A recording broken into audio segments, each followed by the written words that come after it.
So I'm hanging out at the Atlantic Beach Brewing Company with my buddy Jeff Spear, the Gadget Guy. And today he's going to teach us all the fun things about soft-boiled eggs. Okay. So one of the things that I find— I see a pirate peeking at me. It's got me a little off my game. Yeah, Sorry. we'll get there. All right.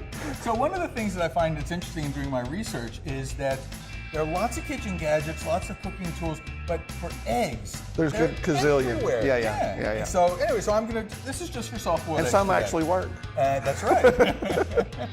I'm always a little skeptical, even these, but I've tested them. They work. Okay. Hey, let's have some fun. Sounds great. Okay, so the first is, these are two different models of the same product. Okay. Yep, there you go.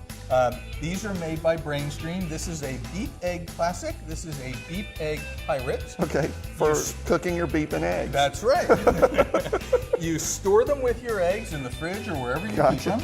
When you pull out the pot, fill it up with water, you put your eggs in, you put these into, they float. So it goes into the pot? In the pot. Okay. Okay, as the pot gets warmer, it'll ding.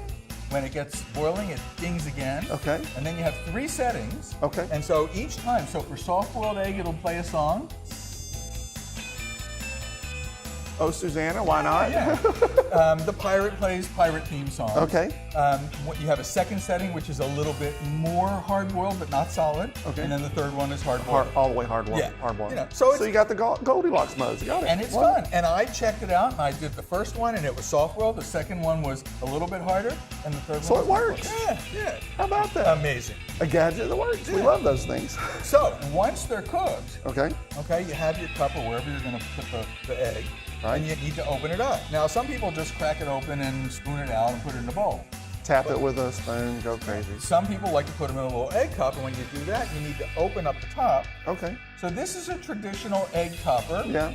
Looks like a It's piece got of scissors these almost. teeth here, it's like jaws. Yeah.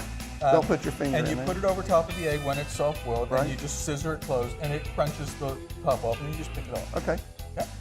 One way, it's the most direct. Okay. Okay? The second way, and I'm actually going to cut, this is a raw egg, but this is called Cregg, C-R-E-G-G. Okay. This is also made by Brainstream, same people that make the timers. The beef and egg guys. Yeah, and it's got these tiny little cutting blades on it. It's a lot like a glass cutter. Okay, cool. So when you put it on top of the egg, just do that, and then it's easier. I'm sorry, it's easier when it's hard boiled. But you can see the top was cutting off. Okay. And then the third way to open the egg, this is made by Rustla. Okay. Okay, this is just a vibrating thing. You put it on top of the egg like this. Okay. Actually, better on the narrow end. And I have to put the egg down because I don't want to crack it. But you pull this up and you. Okay, that So when sounds you've got the that cooked seems egg, you hold violent. it together and you just do this, and it's got a little edge. Okay. And it actually etches a thing up, and then you just Tip it off and it goes right off. Yeah, I didn't think this is going to work. That's sort of a Rolls-Royce version too, right? It is. I mean, Rustla is considered best of breed Right. for most kitchen tools. Right. And so this is quite nice. And there are other models, other makers, copycats of this. Cool. But it's a nice tool. So anyway, you get to make soft-boiled eggs. You've got lots of ways to do it. And if you don't like soft-boiled eggs, we can talk about scrambled and omelets another time. Exactly. Well, listen, if you guys are interested in any of the things you see here on the Gadget Guy segment, you can go to knowjax.com/Gadget Guy. Underneath the video, you'll see links to all of the products. And if you're interested, you've got something you want to ask questions about, or you have things you want to suggest, you can always email Jeff. Absolutely, and I'll send you a reply right away. Sure you will. Sure I will. We'll see you on the next Gadget Guy.